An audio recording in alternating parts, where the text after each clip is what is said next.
तो गाइस हम आज थर्ड केस स्टडी अभी स्टार्ट करने वाले हैं जिसका नाम है टीडीएस एंड जीएसटी का कांड। ठीक है, तो रिकॉर्डिंग स्टार्ट करते हैं। केस स्टडी 3 फटाफट से रीड करते हैं। एफएसटी लिमिटेड एक कंपनी है which is engage in business of manufacturing. मुझे सिलेक्ट ऑप्शन सेलेक्ट कर देना। हाँ, FST limited is engage in business of manufacturing of readymade garments like T shirts, skirts, tops, and casual wear. CAT is statutory auditor of the company, also provides tax consultancy services. He also handles matters pertaining to direct and indirect taxes of the company. On a Monday morning, he had gone company's office located in Noida for participating in pre-arranged meeting with certain key directors of company on some matters. The said location also houses company manufacturing facilities. मतलब एक CAT है जो FST का statutory audit करता है और tax consultancy service भी देता है। मंडे को सुबह सुबह मीटिंग करने बुला दिया, जो हम सब हेट करते हैं। मंडे को सुबह कौन मीटिंग करता है? ठीक है, उसी वक्त इनका नसीब देखो। बैरली the meeting had started, a team of 3 officers from income tax department descended upon the company's premises to conduct TDS survey under income tax. मतलब 3 ऑफिसर आ गए टीडीएस सर्वे करने। ठीक है, after completing the necessity formalities they asked for the financial statement for the last 3 years and evidence of TDS returns filed during those periods.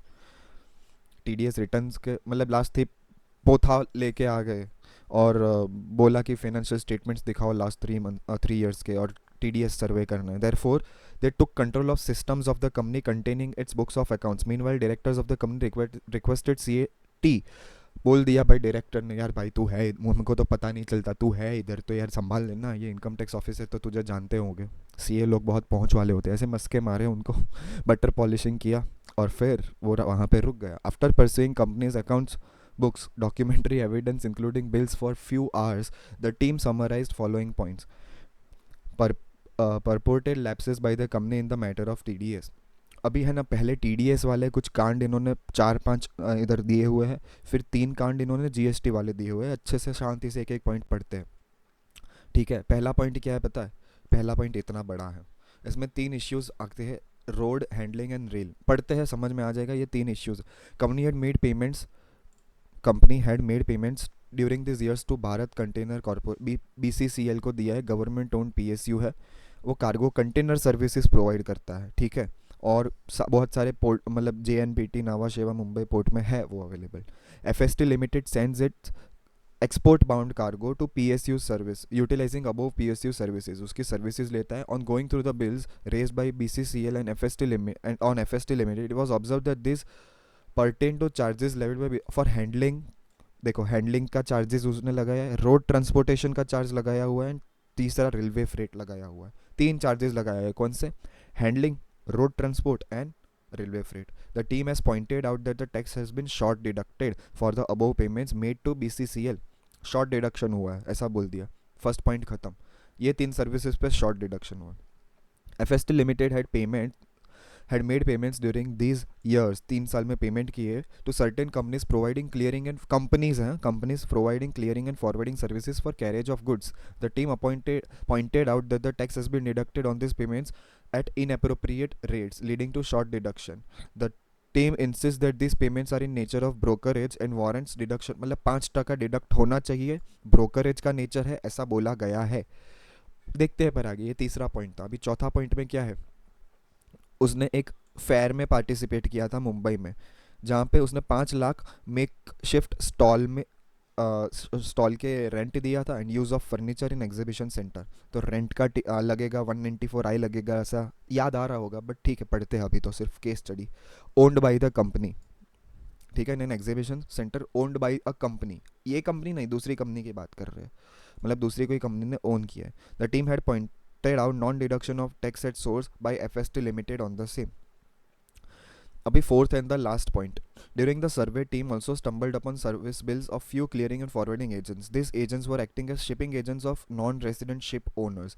FST Limited had paid ocean freight to these shipping agents of non-resident shipping lines. The team had pointed out that tax had not been deducted on ocean freight paid to shipping agents. Before leaving, the team raised show cause notice. मतलब एक non-resident shipping agent को ocean freight पे करते time tax नहीं काटा, वो ये issue चौथा था। तो चारों चार इश्यू, पहला इश्यू क्या था कि रोड हैंडलिंग एंड रेल के चार्जेस जो गवर्नमेंट पीएसयू थे उसका हमने टीडीएस नहीं काटा। मतलब शॉर्ट डिडक्शन किया। सेकंड क्या था कि हमने जो क्लियरिंग एंड फॉरवर्डिंग कंपनीज को जो पे किया ना, वो 5% नहीं करना चाहिए, ज़्यादा करना चाहिए नेचर ऑफ ब्रोकरेज में।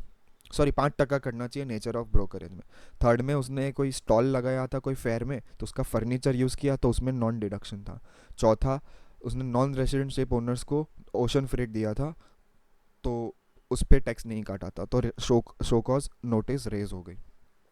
अभी अ, इस ये तो ये काम कर ही रहा था बेचारा सीए, और क्या हुआ, CA T received a copy forwarded by the company ने एक और नोटिस फॉरवर्ड कर दी। Superintendent anti evasion GST division CGST division inform that exporter company, ये जो एक्सपोर्टर हमारी कंपनी है ना, has been flagged as risky exporter on the basis of risk analysis by DGAR, मतलब directorate general of analytics and risk management. हमने customs में पढ़ा था, कस्टम्स ऑडिट का सेक्शन 99A है ना, जिस पे क्वेश्चन भी है, तो वो उसमें पढ़ा था। डीगार्म करके है एक, जो identified risk areas in select auditors, बस जीएसटी में भी सेम है।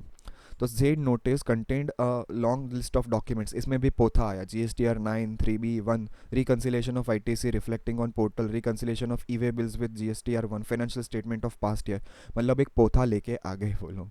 The company is exporting on payment of IGST, it's export bound shipments attract GST of 5%। Subsequently a departmental team also visited the premises, मतलब in short ऐसा कुछ हुआ, पोथा लेके वो लोग आए। अब इश्यूज 3 ही है इसमें, 3 इश्यूज डिस्कस करते हैं, फिर तुरंत एमसीक्यू की तरफ बढ़ते हैं। The team pointed out that fabric used is raw material of manufacturing garment having taxable value of 50 lakhs, attracting GST rate of 5%, मतलब 50 का 5% 2.5 लाख होता है, was destroyed in fire in premises of the company during month of April 2023. The company had availed ITC of 2.5 lakh in the month of April, मतलब 5% का GST ITC claim किया था, but वो supply माना जाएगा। गुड्स अगर हमारे डिस्ट्रॉय हो जाते हैं as per section 17 sub section 5 if I am not wrong, तो उसमें अगर हम हमारे गुड्स लॉस्ट स्टोलन डिस्ट्रॉय हो जाते हैं तो उस पर हमारा आईटीसी रिवर्स हो जाता है ना, उस पर एक एमसीक्यू है, नीचे देखेंगे।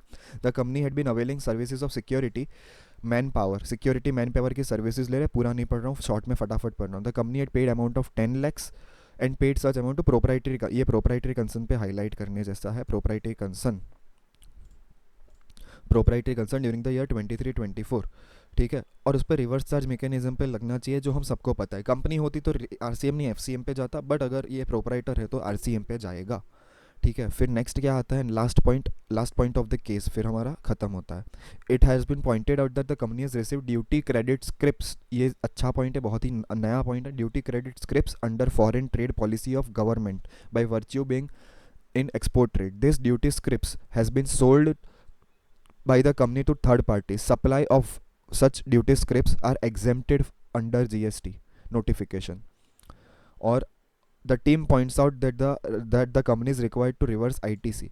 मतलब ड्यूटी क्रेडिट स्क्रिप्ट्स है जो कंपनी ने थर्ड पार्टी को बेच दी, उस पर जीएसटी लगना चाहिए, और उस पर जीएसटी जो ऑलरेडी लिया होगा वो रिवर्स होना चाहिए, क्योंकि ये एग्जेम्प्ट कर दिया गया है, क्वेश्चन में ही बोल दिया एग्जेम्प्ट कर दिया है। तो अभी क्या होगा देखो, और अज्यूम करने को बोला है फाइनेंशियल ईयर 23-24, मतलब AY 24-25 रिसेंट हमारा जो आएगा AY, उसके टैक्स लॉज एप्लीकेबल होंगे। तो इसी के साथ अपनी केस स्टडी की रीडिंग खत्म होती है। अभी एमसीक्यूज और 2 क्वेश्चन है वो फटाफट कर लेते हैं।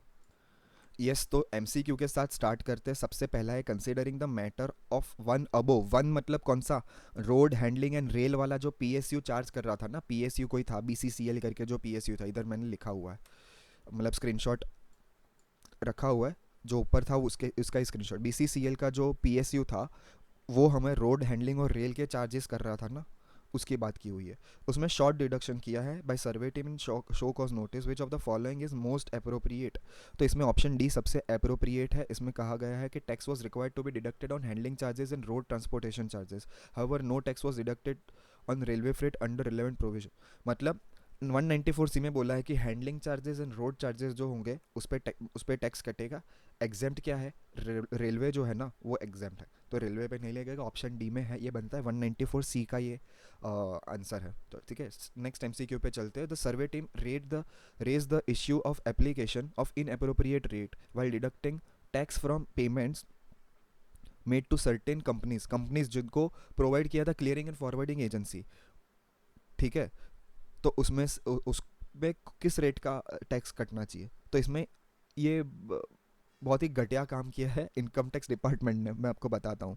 इसमें ऑप्शन सी है राइट, इसमें 194C एप्लीकेबल होगा क्लियरिंग एंड फॉरवर्डिंग पे। वो 194C में भी लिखा हुआ है, एक नोटिफिकेशन भी गवर्नमेंट का आया था।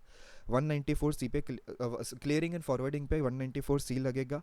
भले ही ये ब्रोकरेज है, कमीशन है, बट 194H उसका स्पेसिफिक सेक्शन नहीं लगेगा। इन 2% ही लगेगा टैक्स। 194C का परसेंटेज क्या है 2%, तो 2% ही लगेगा, ना ही 5%। तो SCN show cause notice not in accordance with law, उसने तो बराबर ही काटा है। फिर आता है, उसने एक स्टॉल लगाया था, याद है थर्ड एमसीक्यू में ऐसा है कि उसने एक स्टॉल लगाया था एग्जीबिशन सेंटर फॉर मुंबई। उसमें फर्नीचर यूज़ किया था एक कंपनी का, तो उस पर फर्नीचर का रेंट पे करते टाइम उसको TDS काटना चाहिए था, जो नहीं काटा था। उसमें ऑप्शन बी करेक्ट है। 10% के हिसाब से, पूरा आंसर नहीं पढ़ रहा हूँ, 10% के हिसाब से टैक्स कटना चाहिए। 194 आई में, आई का सेक्शन है, आई रेंट है, उसमें 2% प्लांट एंड मशीनरी पे कटता है, 10% land and building and furniture and fixtures पे कटता है। तो 10%, ये फर्नीचर एंड फिक्सचर्स ही है ना, तो 10% कटेगा। लास्ट 2 MCक्यू बहुत ही सिंपल है, जिसमें हमारा स्टॉक पता है जल गया था 50 लाख का स्टॉक, जिस पे 5% की ITC क्लेम की थी, उसको रिवर्सल करना है। तो आंसर डायरेक्टली रिवर्सल वाला ही है। As regards destruction of stock of raw material in fire in month of April, which statement is most appropriate. Reversal of ITC, output tax नहीं बढ़ेगा, कुछ नहीं, जो हमने ITC ली थी ना वो रिवर्स हो जाएगी 2.5 लाख की, आंसर है। अभी क्या है, non payment of GST on availing services of security agency. Security agency से हमने जो सर्विसेज ली थी ना, वो सर्विसेज, हाँ वो सर्विसेज हम जो ली थी, उसको हम पे करते टाइम RCM लगेगा, हम सबको पता है। तो RCM कितने परसेंटेज पे लगता है, 18% पे। FCM होता तो 5% पे लगता। ज़्यादा डिटेल में पढ़ना, बुक में देख लेना, ओपन बुक है exam. But GST of 1.8 lakhs was required to be paid under reverse charge. ठीक है, एक बार क्वेश्चन पढ़ता हूँ। The team has raise the issue of non payment of GST on availing services of security agency described in the case under reverse charge mechanism. Which of the following is true in this regard? GST of 1.8 lakhs was required to be paid under RCM, and ITC of 1.8 lakhs was required to be taken by the company in the month of in monthly GSTR 3B. ठीक है, ये 10 लाख पे किए थे, तो 10 लाख का 18% 1.8 lakhs होता है, जो RCM पे भरना पड़ेगा। ये हो गया। अभी डिस्क्रिप्टिव 2 बचे हैं सिर्फ, वो पे फटाफट कर लेते हैं, इसी के साथ अपनी केस स्टडी खत्म होगी। यस, तो हमारी जो सर्वे टीम जो आई थी ना, has issued the matter regarding non deduction of ocean freight. Ocean freight जो नॉन रेसिडेंट्स को हम पे करते थे, तब ओशन फ्रेट पे हम TDS नहीं काटते थे। तो इन इट शो के, तो CAT, हम CA है, चार्टर्ड अकाउंटेंट बनने वाले, तो CAT कंपनी को कैसे डिफेंड करेगा, court relevant provisions of law. तो हम फटाफट उसका आंसर ऊपर ऊपर से मैंने हाईलाइट किया हुआ है, वो देख लेते हैं।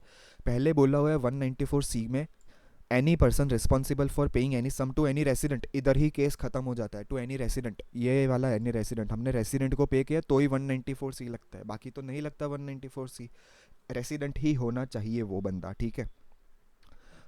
और हमारे केस में तो वो नॉन रेसिडेंट है। अभी सेक्शन 172 की बात की है सेकेंड पैराग्राफ में, जिसमें जो स्पेसिफिकली नॉन रेसिडेंट्स के शिपिंग बिजनेस के लिए ही बना हुआ है, उसमें लिखा हुआ है खुद, self contained code. Section 172 is a self contained code for levying and recovery of tax shipping wise and journey wise, and requires the filing of return within a maximum time of 30 days from the date of departure of ship. Ship जब depart हुई, इसके 30 दिन के अंदर अंदर tax भर दो, journey wise, ship wise, वो सब उसमें डिटेल में लिखा हुआ है, उसके लिए अलग से सेक्शन बना हुआ है। तो 194 और दूसरा provisions of 172 are to apply, therefore in such cases where provisions of section 194C and 195 non resident के लिए है TDS relating to tax deduction are not applicable. वो बोल ही दिया है कि 195 नॉट एप्लीकेबल है, और रेसिडेंट वर्ड यूज़ किया है, वो वापस से वो वर्ड प्ले इधर खेल रहे। And on the other hand 172 operates in the case of non resident. 194C में क्या बोला है, रेसिडेंट। 172 नंबर के सेक्शन में क्या बोला है, नॉन रेसिडेंट। तो देर इज नो ओवरलैपिंग, एक दूसरे पे ओवरलैप नहीं कर रहे सेक्शन। तो 194C and 194(5) will not apply and not required to deduct tax at source. ऐसा ऐसा लिख के CA डिफेंड कर सकता है, समझ रहे हो। 195 अप्लाई नहीं होगा, वो बोल दिया है कहाँ पे, 172 में। 194C में रेसिडेंट लिखा हुआ है, 172 स्पेसिफिकली इसके लिए बनना है, तो भाई इसमें करो ना। यही था ये क्वेश्चन। ओशन फ्रेट का क्वेश्चन ऐसे हैंडल कर सकते हैं। ओशन फ्रेट का कुछ भी आए तो इधर से एकदम डिटेल में हम पढ़ सकते हैं। GST team has pointed out that company is required to reverse the ITC on common input tax relating to exempt on duty credit scripts। duty credit scripts करके कुछ था ना एंड में केस स्टडी में, कि ड्यूटी क्रेडिट स्क्रिप्ट उसने third party को बेच दी जो एग्जाम थी, बट उसका रिवर्स करना पड़ेगा क्या आईटीसी? उस पर एक बहुत ही मस्त आंसर दिया है, बहुत ही अच्छा कंसेप्ट है, वो हम देख लेते हैं, आंसर डायरेक्ट देख लेते हैं। उसमें भी हाईलाइटेड पॉइंट्स है, ऐसे बाजू में पॉइंटर्स लिखे हुए हैं, वो देख के चलना आसानी से हो जाएगा। पहले 17(2) की बात की, अपॉर्शनमेंट ऑफ क्रेडिट, याद आ रहा है? टैक्सेबल और एग्जाम्प्ट हम दोनों बना रहे हो एक, तो टैक्सेबल एंड एग्जाम्प्ट में अपॉर्शन कर देते हैं क्रेडिट आईटीसी। एट्रीब्यूटेबल टू मतलब टैक्सेबल वाला ही अलाउ होगा, एग्जाम्प्ट वाला क्रेडिट डिसअलाउ हो जाएगा, हमको नहीं मिलेगा। और टैक्सेबल में जीरो रेटेड भी इंक्लूड हो जाते हैं। और दूसरे पैराग्राफ में बोला हुआ है कि value of exempt supply shall not include value of activities of transaction specified in schedule 3। Exempt में और टैक्सेबल में अपॉर्शन तब करेंगे ना जब एग्जाम में इंक्लूड होगा। शेड्यूल 3 में क्या बोला हुआ है? जिनको मानते ही नहीं है supply, not regarded as supply, ठीक है, तो वो नेगेटिव लिस्ट है ना शायद, if I am not wrong, schedule 2 या शेड्यूल 3 में सही था, तो एग्जाम सप्लाई में नहीं माना जाएगा, वैसा बोला हुआ है। फिर रूल 42 लिखा है जो कि बिल्कुल भी रिलेवेंट नहीं है, और 43 लिखा है जो भी बिल्कुल भी रिलेवेंट नहीं है, बट लिख देना ऐसा लिखा है। तो rule 42 apportionment, manner of determination of input tax credit in respect of inputs and input services and reversal thereof. And दूसरे रूल 43 में कैपिटल गुड्स, सेम चीज़ कैपिटल गुड्स के लिए जो हमें डिटेल में जीएसटी में पढ़ते हैं, ठीक है। अभी एक्सक्लूजन्स, 3 एक्सक्लूजन्स, एक्सप्लेनेशन 1 है इसका, जिसमें 3 चीज़ें एक्सक्लूड कर दी है जिसको हम एग्जाम्प्ट में भी नहीं मानेंगे, सब कहीं पे मानेंगे ही नहीं, कुछ ऐसी चीज़ है वो मानेंगे ही नहीं। तो services by way of accepting deposits, extending loans और advances in so far consideration represented by way of interest discount except in case of banking. मैं बैंकिंग कंपनी नहीं हूँ तो भी मैं लोन्स और एडवांसेस बना रहा हूँ, डिपॉजिट्स ले रहा हूँ, तो ये इंक्लूड नहीं होगा, ये मतलब एग्जाम में नहीं माना जाएगा, ठीक है। दूसरी सर्विस है कस्टम स्टेशन ऑफ क्लियरेंस, मतलब service value of supply of services by way of transportation of goods by vessel from custom station of clearance in India to place outside India. Custom से बाहर ले जाना हो ना, custom से ही तो बाहर जा रहा है, इंडिया में तो आया ही नहीं है, तो इस पर कौन सा टैक्स ले लेना, ठीक है। तो तीसरा value of supply of duty credit script, value of supply of duty credit script को भी हम मानेंगे नहीं। एक गवर्नमेंट का नोटिफिकेशन आता है, यही तो हमारा रिलेवेंट है, इसको हाईलाइट करके रख देता हूँ, यही हमारा रिलेवेंट है और कुछ भी रिलेवेंट नहीं है। तो therefore value of supply of duty credit script is excluded from aggregate value of exempt supplies, hence no ITC is required to be reversed in respect of such exempt supplies। मतलब rule 42 में बोला गया था ना कि आपको taxable supplies and exempt supplies में अपना क्रेडिट को अपोर्शन कर देना है as manner specified in rule 42।